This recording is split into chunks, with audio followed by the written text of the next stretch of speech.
CBSE Board, Class 11, History, Chapter 2, Part 17, Audio by Renee Matthew. The kind of worship which was promoted by Prophet Muhammad involved simple rituals. And what were these simple rituals? It included daily prayers. And the term for daily prayers is Salat. And of course some moral principles. What were the moral principles? Distribution of alms and abstaining from theft. These two things were strongly disdained. They did not completely agree with it, totally against it. Those were the moral principles preached by Prophet Muhammad. And of course the daily prayers were very important, which is known as Salat. So these were the simple rituals. So Muhammad found a community of believers known as Ummah, and that those people were bound by a set of common principles and ideologies. Their beliefs were just common. The community was said to bear witness. Witness means the term for witness is Shahada. So they were the only witness to the survival or the existence of one God. Through these people, we should also be able to understand that there is the existence of just one God. So they are the promoters. They are the real image that just one God exists. As well as members of other religious communities also should be able to witness through the Muslims that only one God is existing. So that is the purpose of this particular word, Shahada. Witness. They are the only witness. That is what they believe. Now, Muhammad's message of monotheism appealed to those people who were not so prolific in trade and religion. Some people were deprived of the profit through trade and commerce. So those people strongly started believing in Muhammad's message, because when you have polytheism, it affects the social community also. There will be caste, there will be ranks, and all these kind of confusions will be there. So when it is just one God, such confusions can be avoided. So these people who were not able to get the direct gain through trade and religion were looking for a new community identity, and suddenly or at that correct time, it was like a timely formation done by Prophet Muhammad, and these people who were deprived started following Muhammad's message. Okay, so all the terms again: daily prayers, Salat; community, Ummah; Shahada, the witness. And this picture, it is the picture of three goddesses. Like when they believed in polytheism, they believed in gods and goddesses, I told you. So these are the three goddesses that they believed in. Those who accepted the doctrine were called Muslims. So now they have got this particular term which was framed. Muslims, those people who completely believed or agreed with the principles of Muhammad, were known as Muslims, and they were supposed to face the day of judgment. The day of judgment is known as Qiyamah. And when they are actually following the doctrines and beliefs as Muslims, the share of the resources of the community while on earth will be distributed to them. They are promised salvation, means they will be promised eternal life, or you can say something of eternity on the day of judgment, and also part of the resources of the community that they enjoyed during their life on earth will be granted to them. So they believe that there will be a day of judgment after everybody just dies. So what happened is, this particular new community which was in formation, the Muslims, started facing a lot of opposition. That too from the affluent Meccans, because they were so happy with their deities and gods, and it is like a threat to their trade and commerce. So they started facing a lot of opposition. And what happened? They started facing offense to the rejection of their deities, because these Muslims, they started rejecting the deities and gods and goddesses. And they found a new religion. And they understood that it was a great threat to the prosperity and status of Mecca, because till then Mecca thrived on all these gods, goddesses, deities, shrine, trade, commerce, and all these atrocities. So now it is like a threat to their belief. Okay. So in 1622, what happened? Muhammad was forced to migrate with his followers to Medina. Everybody asked Muhammad and his followers, come on, get out of Mecca. You are a threat to us. So they were asked to go and stay in a place called Medina. So Muhammad's journey from Mecca is Hijrah, the Hajj, they go for Hajj over there. That particular journey is known as Mecca. That journey is known as Hijrah. Okay, that is, he takes his followers and he starts moving from Mecca to Medina. That particular journey is known as Hijrah. And that was a real turning point in the history of Islam, because he took a great step in moving away from the usual established community, the usual track which the Muslims were following, and he took one step ahead by taking away his followers from there. And with the year of his arrival in Medina, so when he arrived in Medina, that marks the beginning of the Muslim calendar. Do you know that there is a calendar known as Muslim calendar? Yes, so he goes for a journey from Mecca to Medina, and the day he arrives in Medina marks the beginning of the Muslim calendar. That is a new beginning, you can say. Now, how does a religion survive, actually? What are the factors which really makes a religion survive or prolong for a longer time? Of course, the survival of a particular religion is based on the believers, the unity of the believers, how they thrive, how strong their beliefs are.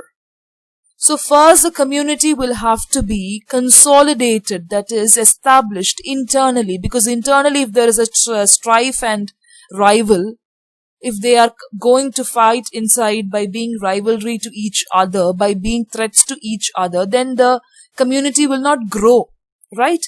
There will not be a firm belief or established belief amongst themselves. So there has to be a consolidated kind of belief internally itself. Some people believe that if you fight inside, it's okay. Externally, you can just put off a face. No, that will not work actually.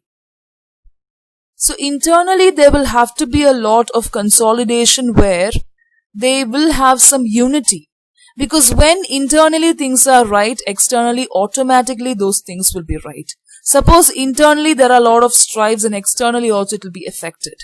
And also, that protected this community from external dangers. Nobody will be able to influence them or kind of attack them. So that is why Muhammad believed in consolidation of internal community. Next is consolidation and protection required political institution. Of course, they will have to have some support from the political side, such as the states and governments, which are either inherited. You know that all the people of the Muslim world, they inherit the kind of legacy from the past, or it is borrowed from outside or created from scratch. So that is how a state or government is formed. Either they inherit or they borrow from outside, or it is created from scratch through some kind of opposition, or they will try to annex. All these kind of things happens in all the countries. Now these are the deities and the gods that they believed in, some of the ancient gods and deities that they believed in, the pagan belief. Islamic calendar, we have to go in detail to this particular calendar and look at the markings that has been shown here. This is strictly followed by the Muslims. Of course, it is very similar to what we have, the normal calendar, the English calendar, but they have their historical events marked, and that is how they follow the custom and how they follow all the dates of Ramzan, the Eid and everything. They follow the calendar very strictly. Now, what is so special about the Islamic calendar? The Hijri era, that is when he started his journey. Muhammad started his journey with his followers from Mecca to Medina, established during the Caliphate of Umar.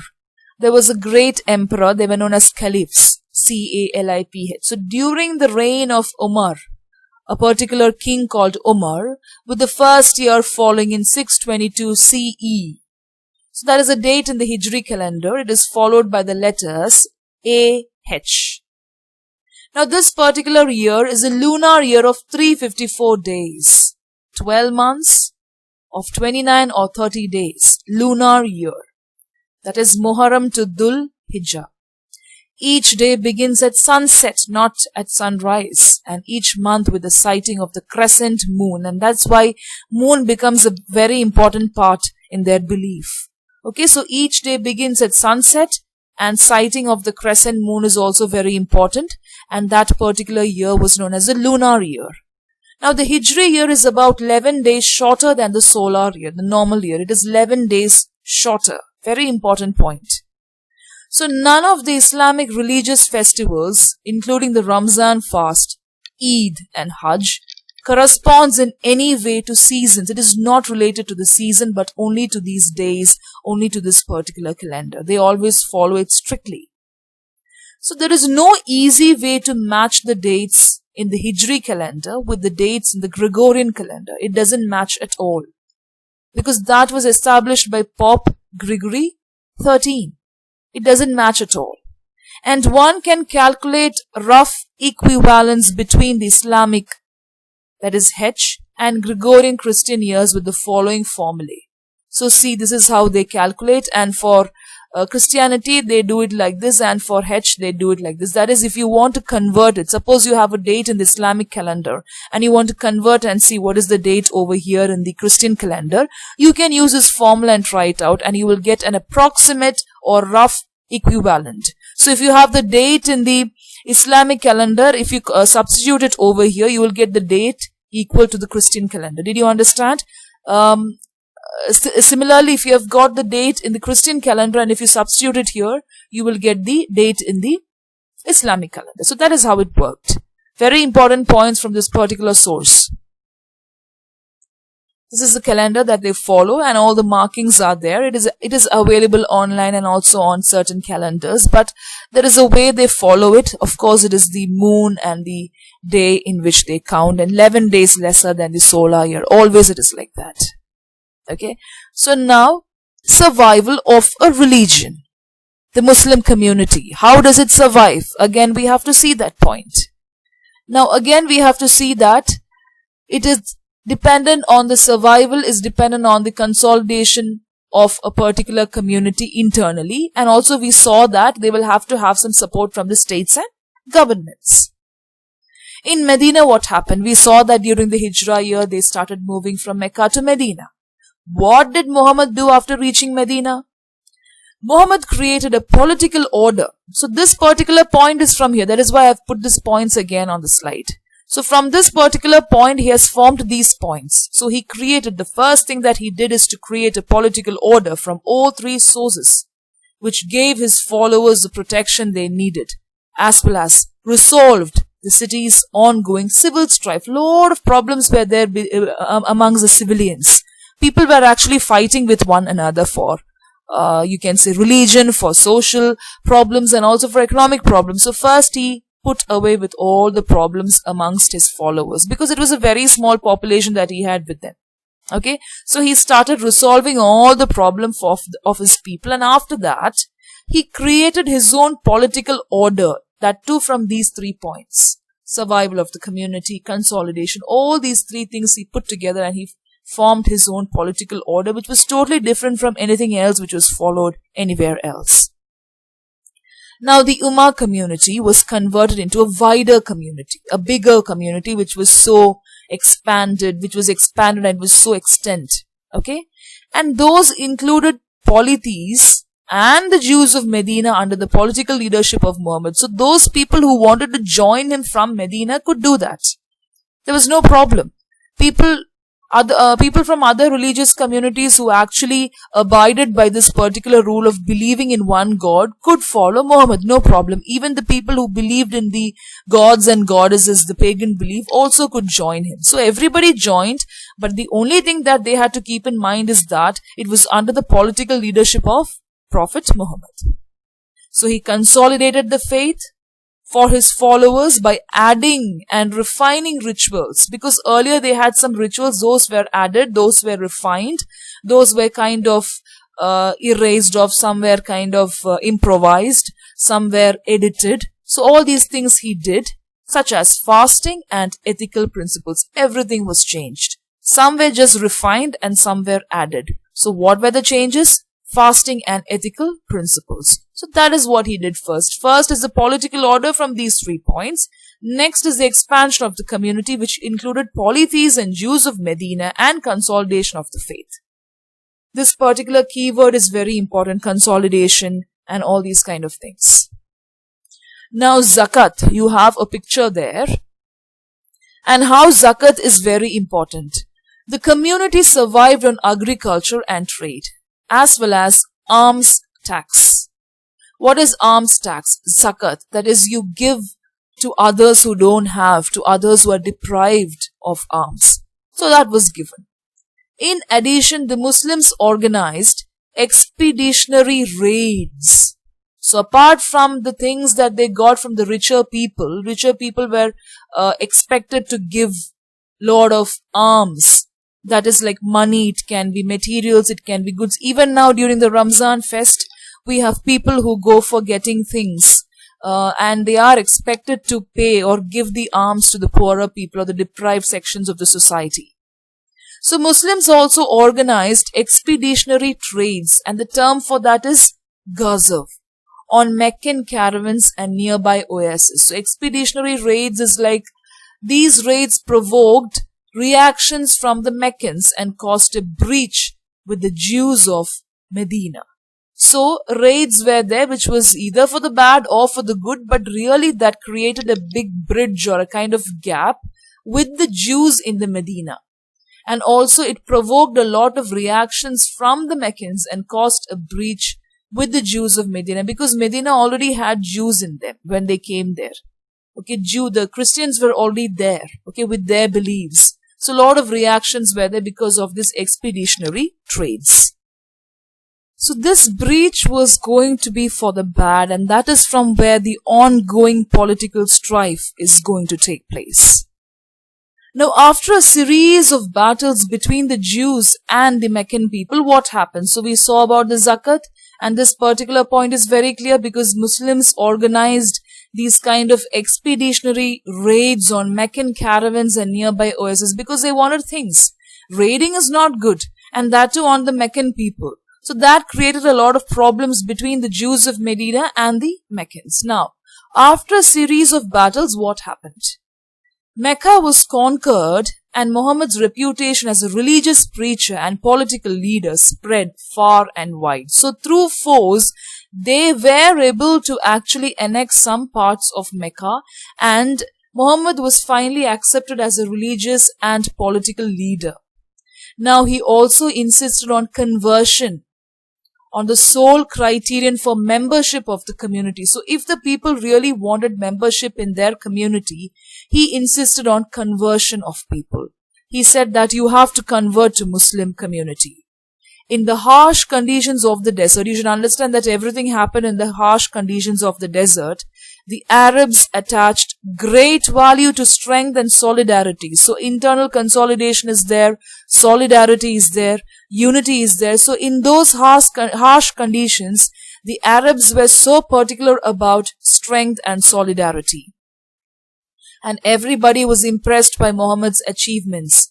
Many tribes, mostly Bedouins, because they were moving from one place to another, they were not aware of all these battles. They started joining the community and they converted themselves to Islam. So you have to remember that all this particular community started expanding.